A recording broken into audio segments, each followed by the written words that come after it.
Autisme et microbiote, y a-t-il un rapport entre les deux? On voit ça tout de suite avec mes invités.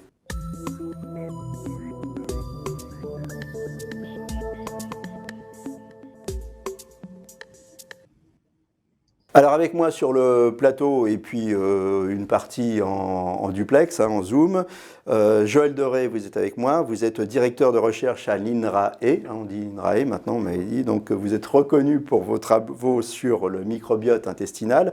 En duplex, Laetitia Davidovitch, vous êtes chercheuse au CNRS, vous vous intéressez aux pathologies du neurodéveloppement de l'enfant, comme l'autisme, et votre champ d'investigation s'est ouvert à l'étude de la dérégulation de la flore intestinale en lien avec l'autisme. Corinne Baculard, vous êtes la maman d'Eva, qui est une enfant de 10 ans avec des troubles de l'autisme. Vous êtes fondatrice de l'association Approche Global Autisme et l'adresse de l'association du site internet c'est www.approcheglobalautisme.org. C'est bien ça, Corinne? Oui, c'est ça, merci. Voilà. Alors, on va commencer avec vous justement, Corinne, et puis on va commencer avec l'histoire d'Eva. Comment vous découvrez qu'Eva souffre de troubles liés à l'autisme? Je pense qu'il y a certainement eu plein de troubles dès le départ, mais peut-être sont-ils minimes et les apprentissages, ils évoluent. Donc au début, on se pose pas forcément des questions. Je pense que j'avais eu déjà quelques petits doutes passé 2 ans parce que la marche avait été en retard. L'alimentation, c'était compliqué. La propreté, il y avait des retards. Et après, quand elle est rentrée à l'école très tôt, on a eu des remarques parce que on a toujours des amis qui rassurent parce que certains parlent en retard, certains sont propres en retard. Donc, je pense qu'au début, on relativisait sans s'informer plus que ça. Et en fait, on a eu tellement de remarques à l'école que on a insisté en fait pour avoir un bilan déjà orthophonique. Et voyant qu'on n'avait pas plus d'aide que ça, c'est moi qui ai pris l'initiative d'aller voir un pédopsychiatre pour un éventuel diagnostic, mais on n'a pas forcément pensé à l'autisme au début. Voilà. Donc c'était vers 4 ans. Dans ma famille, il y avait eu des petits retards par-ci, par-là. Moi-même, j'ai été très compliquée à manger quand j'étais jeune. Vous voyez, on a toujours des exemples. J'ai une amie qui m'a dit que sa fille avait parlé qu'à 4 ans. Bon, voilà. Donc, après, elle a commencé à aligner des jouets et c'est là que j'ai dit à mon mari, on va quand même aller faire un diagnostic. Qui a été fait assez rapidement au cabinet et je pense qu'elle a été diagnostiquée assez tôt parce que hélas en France il y a encore beaucoup de retard et à sa moyenne section maternelle elle était déjà diagnostiquée. Alors vous étiez infirmière, je crois, c'est ça, à l'époque, et vous travailliez dans un service de gastro-entérologie, c'est ça? Oui, je suis aide-soignante, j'ai travaillé 7 ans et en fait, parallèlement à ça, il y avait des grosses constipations chroniques entrecoupées de diarrhée. Ce qui m'a vraiment aiguillée, c'est de me dire que même si elle était autiste, il était hors de question que je la laisse souffrir de maux divers chroniques. Donc, comme n'importe qui a besoin d'être soigné quand il y a un problème, je me suis intéressée tout simplement à ces problèmes gastro-intestinaux. Et il se trouve que j'ai fait des fiches, j'ai fait des lectures, j'ai lu tout et n'importe quoi, j'ai regroupé des infos jusqu'à ce que je regroupe des infos vraiment tangibles. Je me suis renseignée également sur moi-même parce que je pense que ça peut être aussi une piste, voyant que j'avais des grosses carences également dans plein de choses, des problèmes gastro-intestinaux. Je me suis dit que pendant 20 ans, j'avais entendu que le ventre, c'était le deuxième cerveau. J'allais tout simplement investir. Et hasard de notre vécu, elle a dû subir une intervention d'une hernie inguinale. Et quand elle a été au bloc, j'ai demandé tout simplement à l'équipe anesthésiste s'ils avaient la gentillesse de lui faire une prise de sang. Donc j'avais mes petites fiches avec moi, comme je suis aide-soignante, j'ai tout expliqué, voilà. Ils m'ont un petit peu suivi et donc on avait fait le marqueur cœliaque, le magnésium, la vitamine B12. J'ai demandé plein de choses, la vitamine D, le zinc, le potassium, l'iode, enfin bon bref, j'ai tout demandé. Et hasard, c'est qu'il y avait des résultats il y avait rien qui était logique, mais il y avait un marqueur cœliaque qui était perturbé. On en a refait un autre d'une dernière génération et il se trouve que celui-là était positif. Voilà, le marqueur cœliaque était positif au chiffre 20, elle avait 30. Donc du coup, voilà. Donc en clair, pour résumer, votre petite fille souffre de troubles autistiques, en même temps elle a des problèmes intestinaux, il n'y a pas de lien au départ, mais vous vous dites, bon, on ne va pas la laisser avec ses troubles intestinaux. Vous commencez à vous intéresser à la question parce que vous vous dites, tiens, on dit que c'est le deuxième cerveau. Et là, petit à petit, vous avancez dans vos recherches, hein, entre guillemets. Vous n'êtes pas chercheuse, mais vous êtes une maman qui est très curieuse. Vous avancez dans vos recherches et puis, vous modifiez l'alimentation d'Eva. C'est comme ça que ça se passe? Oui, alors en fait, elle avait des fois une seule par semaine, donc ça nous est arrivé de lui donner voilà, des médicaments, des choses comme ça, alors que c'était une enfant qui mangeait pas mal de légumes, de compotes de fruits, tout ça. Je me suis dit que c'était pas normal, évidemment, d'avoir si peu de sel à son âge. De toute façon, le marqueur cœliaque étant positif, j'ai pas cherché plus loin, j'ai arrêté tout de suite le gluten, mais comme elle avait la peau très atopique, qu'elle se grattait, qu'elle avait des croûtes de lait intempestives, hasard, j'ai arrêté aussi le lait. Et alors là, j'ai pas compris, mais elle nous tapait matin, midi et soir, tout le temps, depuis des mois. Et au bout de 3 jours, elle nous a plus jamais tapé. Quand j'ai vu ça, que je me suis dit, je tenais une piste. Je ne dis pas que c'est le lait ou quoi que ce soit, pas du tout, mais je pense que peut-être, comme elle n'était pas très verbale à cette époque-là, elle avait tout simplement mal et que ce mal peut-être lui a occasionné des comportements peut-être de violence, voilà, parce que quand on ne peut pas exprimer ses douleurs ou ses troubles médicaux associés, pour le coup, on peut l'exprimer autrement. Donc, et les nuits d'ailleurs se sont fortement améliorées parce qu'elle nous réveillait minimum 2 fois par nuit. Et là, le sommeil a été très réparateur. Et dans les 15 jours du début du changement alimentaire, elle a commencé à avoir des selles très régulières et à en avoir 1 fois par jour. Donc forcément, pour moi, c'était une piste. Et le reste s'est amélioré aussi. Donc, ça a été le regard qui a été retrouvé. Elle a commencé à pointer du doigt des choses. En classe, on nous a fait état d'un changement vraiment radical. Elle a commencé à jouer avec ses copains. Elle a commencé à se lever pour aller mettre la date au tableau. Enfin, moi, c'est pas compliqué. À l'école, pendant 2 ans, elle n'avait pas dit un mot. Un mot. Ils pensaient même qu'elle était muette. Et comme je n'avais pas parlé du changement alimentaire, j'ai fait exprès de rien dire parce que je me suis dit peut-être que c'est nous qui nous trompons. Et on nous a fait des remarques de partout. Voilà, que ce soit au sport, à l'école, avec l'orthophoniste. La pédopsychiatre, elle a carrément marqué progrès spectaculaire sur notre dossier de la MDPH. C'était surtout sur les coups, les crises, le sommeil et le comportement social qui s'est amélioré parce qu'on n'a plus de soucis trop dans les magasins, dans notre vie courante en fait. Et on a commencé à réinviter nos amis, à voir des gens. Et voilà. Alors après, je ne sais pas si La, ça la, s'applique à la, tout le monde. la seule chose que vous avez fait, hein, vous avez traité son intolérance au gluten, vous avez supprimé le lait de vache, vous lui avez donné des probiotiques aussi, je crois. Oui, en fait, elle avait quelques petites carences qui étaient de tête le magnésium, le zinc et un peu la vitamine D basse. Donc, comme n'importe qui, je l'ai supplémenté. Hein, de toute façon, avant d'être une personne autiste, c'est une personne. Donc, c'était tout à fait normal. Et d'ailleurs, son calcium a augmenté. Enfin, je veux dire,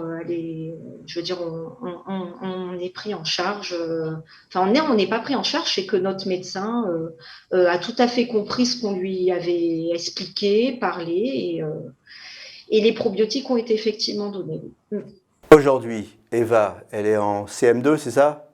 Oui, elle est en CM2, elle a toujours son diagnostic d'autisme, elle a toujours son AVS parce qu'il se peut que des fois, elle ait quand même des petits moments d'inattention. Cependant, elle avait un bilan neuropsychologique à ses 5 ans qui était petit déclin cognitif et capacité intellectuelle réduite. Elle en a refait un à 8 ans au CRA, qui est le Centre Ressources Autisme, et elle a un bilan neuropsychologique sans trouble cognitif et capacité intellectuelle de son âge, avec léger retard de parole, et c'était il y a 2 ans. Et aujourd'hui, elle est au niveau, c'est ça? Elle a le niveau de sa classe. Bon. Oui. Alors, qu'est-ce que vous en tirez, vous, comme conclusion, d'une manière pas scientifique, mais d'une manière intuitive? Intuitive, je me dis juste que ces inconforts digestifs devaient la perturber déjà au niveau douleur. Certainement que quand on a mal, peut-être on ne peut pas se comporter d'une manière entre guillemets normale, c'est-à-dire peut-être que ne pouvant pas formuler cela, ça l'énervait, ça l'empêchait de bien dormir. Je pense qu'elle avait des spasmes. Quand on ne va pas aux toilettes de la semaine, vous vous doutez bien qu'on a très mal. Et comme les chercheurs vous le diront mieux que moi, il y a beaucoup de neurones aussi dans l'intestin et que ça circule via le nerf vague avec le cerveau. Je pense que peut-être sa dysbiose n'étant plus, parce que c'était quand même acté sur une analyse de sel, qu'elle avait une dysbiose qui rejoint les travaux de nos chercheurs. Je pense que des neurones se sont peut-être reconnectés puisqu'ils étaient un petit peu plus dans un milieu sain. Alors, Joël Doré, Laetitia Davidovich, ça, on vient d'entendre l'histoire, la belle histoire, on peut dire, d'Eva et de sa maman. Ceci dit, bon, une histoire, c'est pas une étude, mais une histoire, ça peut mettre la puce à l'oreille, et on peut se dire que, oui, il y a des choses à faire au niveau de l'autisme, Joël Doré. Tout à fait. En fait, la relation entre l'autisme et le microbiote intestinal, c'est des travaux qui ont commencé à être faits dans les années 70, en fait, les tout premiers. Donc ça fait longtemps qu'on se pose la question. On a pu documenter une dysbiose, une altération du microbiote intestinal chez des sujets autistes par rapport à des contrôles depuis très longtemps, même si dans la littérature scientifique, pour l'instant, il n'y a pas de piste convergente qui nous pointe vraiment vers un micro-organisme en particulier. Potentiellement, c'est l'écosystème qui est perturbé. Et au-delà de ça, c'est probablement la relation entre les microbes qu'on héberge et l'hôte humain, en fait. Alors dans cette émission, vous vous êtes tous intéressés au microbiote, vous savez tous ce que c'est, mais les téléspectateurs, eux, ils ne savent pas forcément. Une définition simple du microbiote intestinal, parce qu'il y a des microbiotes. Alors qu'est-ce que c'est un microbiote? Tout à fait. Donc le microbiote, c'est le complexe microbien avec lequel on interagit. Et effectivement, on a des microbiotes. Alors au moment de la naissance, en fait, on rencontre le monde microbien et on va construire son microbiote intestinal ou ses microbiotes intestinaux et cutanés, etc. On en a sur le corps et au niveau de toutes les interfaces avec l'extérieur, en fait, dont l'intestin, le côlon étant l'organe microbien par excellence, puisqu'il y a 100 milliards de bactéries par gramme de contenu colique, et puis il y a aussi des levures, des champignons, des archées. Et donc c'est ces micro-organismes-là qui constituent le microbiote intestinal, et avec lesquels on interagit en permanence, et notamment au plan de nos défenses naturelles finalement, qui reconnaissent le microbiote intestinal dominant comme faisant partie du soi, comme n'importe quel tissu et organe de l'organisme humain. Alors, il y a des tas de choses mystérieuses dans le corps. On a déchiffré le génome humain, on a séquencé l'ADN. Comment on s'y retrouve dans le microbiote? Qu'est-ce qu'on fait? On séquence, on analyse, on fait quoi? Alors, le génome, c'est un génome. En plus, il est très similaire finalement d'un individu à l'autre. Le microbiote, c'est un petit peu plus compliqué. Mais cela dit, ce que l'on applique comme technique, c'est exactement la même chose. On va essentiellement accéder au microbiote par des outils moléculaires de séquençage de l'information génétique de l'ADN en fait, hein, qu'on sait aujourd'hui très très bien manipuler. On sait extraire l'information génétique à partir d'une cellule par exemple, et puis à partir de là séquencer et caractériser l'ensemble des gènes microbiens, et à partir de là caractériser l'ensemble des espèces bactériennes par exemple qui sont présentes dans la dominance. Ça a conduit à la reconnaissance d'une énorme, d'une incroyable richesse de cet écosystème. C'est plus de 10 millions de gènes de microbes différents qui ont été identifiés à travers des études qui portent sur plus de 1000 individus. Et pour chaque individu, c'est en moyenne 600 000 gènes bactériens, alors que notre génome humain, c'est 23 000 gènes. Donc on voit bien la contribution fonctionnelle que peuvent apporter ces micro-organismes. Et la complexité. Et la complexité. Et alors à force de fouiller là-dedans, on s'est rendu compte qu'il y avait un lien entre la composition du microbiote et les maladies neurodégénératives, non, les maladies chroniques en général, on va dire, et les troubles, par exemple les troubles neurologiques, les troubles de comportement, etc. On a essentiellement travaillé au début en comparant le microbiote de patients, le microbiote d'individus avec troubles et le microbiote d'individus sans troubles. Et en faisant cette comparaison tous les types de maladies. Sur un grand nombre de maladies. Voilà. Honnêtement, j'ai commencé par les maladies inflammatoires de l'intestin, puis ensuite les maladies plutôt métaboliques comme l'obésité, diabète, puis assez récemment finalement on travaille avec nos collègues de Nice et notamment du CHU de Créteil avec Marion Leboyer sur le microbiote intestinal chez des sujets autistes. On va poser une question à Laetitia Davidovich qui s'est intéressée on revient à notre sujet de l'autisme, qui s'est intéressée au rapport entre le microbiote et la survenue de troubles autistiques. On s'est aperçu que les gens qui ont des troubles autistiques avaient beaucoup plus de troubles intestinaux que la moyenne. Comment on s'est aperçu de ça et dans quelle proportion ? Alors, tout à fait. Il y a plusieurs études qui ont porté sur un certain nombre de patients autistes à différents âges et il est avéré qu'ils souffrent en moyenne 3-4 fois plus de constipation chronique ou de diarrhée ou de phénomènes de douleur abdominale. Donc ça, c'est quand même documenté dans la littérature. Mais au-delà de ça, moi, je voulais insister sur le fait que le microbiote, il joue un rôle important dans la régulation non seulement de notre métabolisme, aussi de la physiologie intestinale, mais également du comportement. Et comme par hasard, finalement, chez les patients autistes, certaines études laissent supposer qu'au moins des groupes de patients ont des perturbations, que ce soit au niveau gastro-intestinal, immunitaire et aussi comportemental. Donc, forcément, on est tenté d'essayer d'établir des liens. Mais jusqu'à maintenant, malheureusement, un lien de causalité clair n'a pas encore été établi, mais il y a beaucoup de travaux qui sont en cours pour essayer de mieux l'établir entre dysbiose du microbiote, troubles gastro-intestinaux et troubles du comportement associés à l'autisme. Donc, c'est important ce que vous dites, il n'y a pas eu de lien de causalité qui a été établi. On ne peut pas dire que c'est le microbiote qui est responsable de l'autisme, on ne peut pas dire que l'autisme aggrave les troubles du microbiote.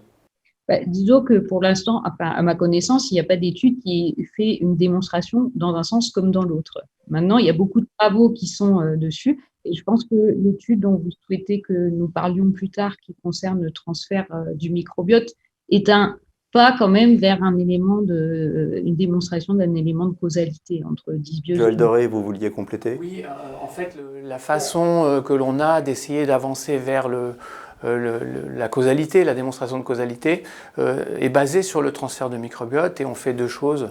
On peut transférer le microbiote des patients ou de sujets contrôle vers des animaux qui sont élevés sans germes. Et on a effectivement dans l'autisme une expérimentation qui a été publiée par des collègues américains qui montre que si on fait ce transfert de microbiote vers des animaux élevés sans germes, on va reconstruire une symbiose finalement entre l'animal et ses microbes qui viennent d'un individu humain. Et ce qui a été montré, c'est qu'on a énormément de perturbations qui sont observées, comportementales chez l'animal, qui ressemble finalement par certains aspects au comportement d'un sujet autiste. On a une perturbation du microbiote intestinal, on a de l'inflammation et on a certaines petites molécules produites par les microbes qui sont absentes dans les conditions de transfert de microbiote vers les animaux porteurs de microbiote humain. Et puis on a aussi une perturbation de l'expression des gènes dans le cerveau des animaux et notamment des gènes qui ont été identifiés comme potentiellement des gènes de prédisposition. Donc on a vraiment un faisceau d'informations qui vont dans le sens d'un potentiel lien de causalité. Je pense que ce qui est important de rajouter, c'est que ce qui se perturbe, ce n'est pas le microbiote en tant que tel, c'est vraiment la relation de l'individu avec ses microbes qui fait que finalement les choses peuvent s'altérer, les fonctions normales du microbiote peuvent disparaître et à ce moment-là, on est moins bien protégé contre des troubles, notamment des troubles intestinaux avec potentiellement des douleurs associées. Alors, deux choses. Quelles sont les causes de l'altération du microbiote, hein, on va donner quelques causes rapidement. Et puis, vous avez parlé de transfert de microbiote. Alors, vous êtes des spécialistes, vous savez ce que c'est. On va dire aux gens ce que c'est que le transfert de microbiote. Oui, alors, l'altération en premier. Alors, en fait, j'aime vraiment bien insister sur le fait qu'on a affaire à une symbiose, qu'on a le microbiote intestinal, puis la perméabilité. La paroi intestinale qui peut devenir un petit peu poreuse, qui laisse passer plein de choses. Ça va entraîner de l'inflammation, qui entraîne du stress oxydant, qui lui-même va continuer à altérer un petit peu plus le microbiote. Donc on a un cercle vicieux qui peut s'installer. Et là, on est dans des situations qui sont compliquées à gérer.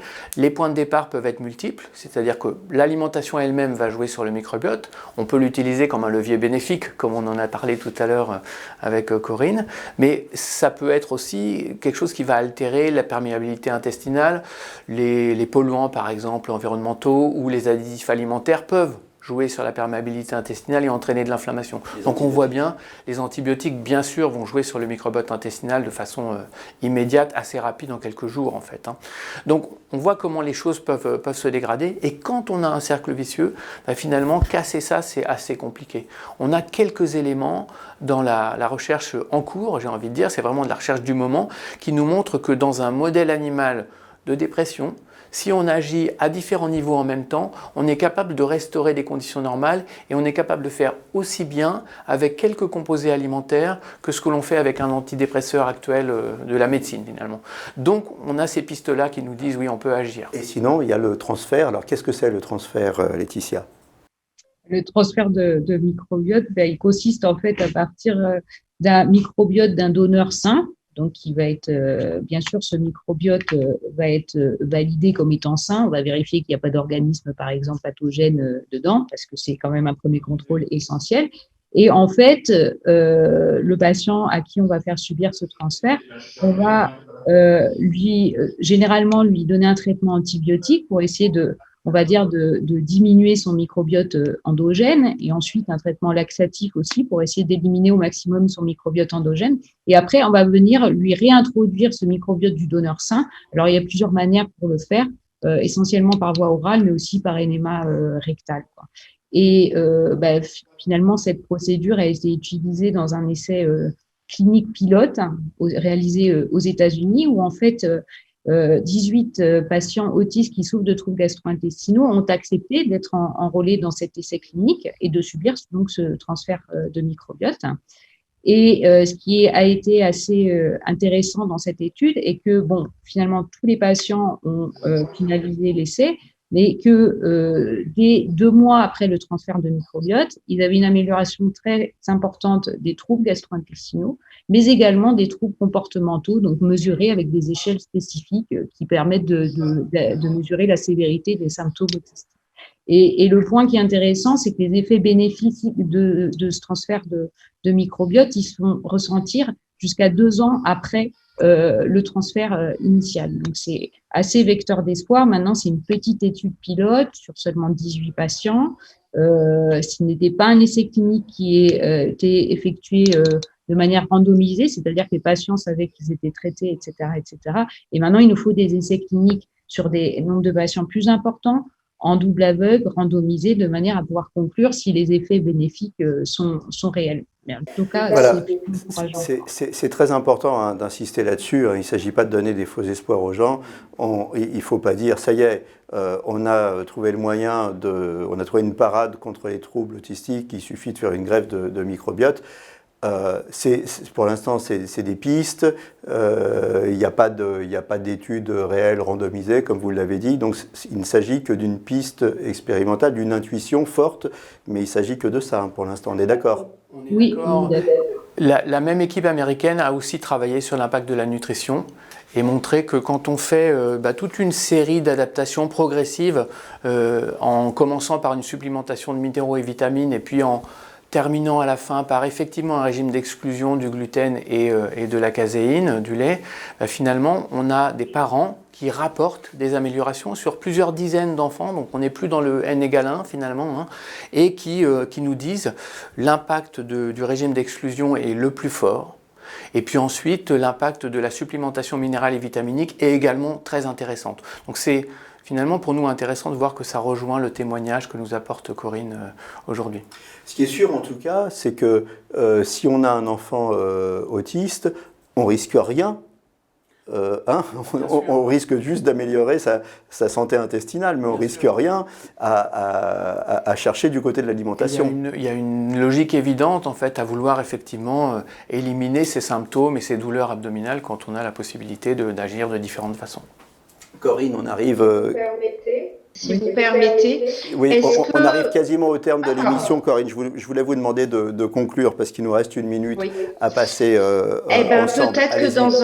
Peut-être que dans un futur très proche, qui serait surtout pertinent, plutôt que tout le monde se pose des questions, est-ce que ça va marcher, est-ce que ça va pas marcher, est-ce qu'on pourrait pas reprendre l'histoire au début, que tout simplement, peut-être sous la Haute Autorité de Santé, bien entendu, ou l'ARS, que ce soit encadré, mais pourquoi pas faire des tests est-ce que ces personnes ne seraient pas avec des syndromes du côlon irritable? Est-ce qu'elles ne seraient pas avec des maladies cœliaques dont on ignorait l'existence? Peut-être faire tout simplement le film à l'endroit et faire un vrai encadrement médical, parce qu'il y a des personnes peut-être qui répondront pas du tout à ce type de choses, mais celles qui ont des vrais problèmes gastro-intestinaux, c'est pertinent.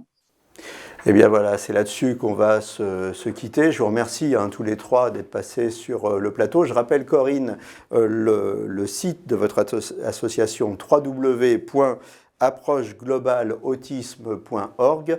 Pour tous ceux qui veulent creuser la question, allez visiter le site de Corinne. À très bientôt pour une nouvelle émission et d'ici là, portez-vous bien.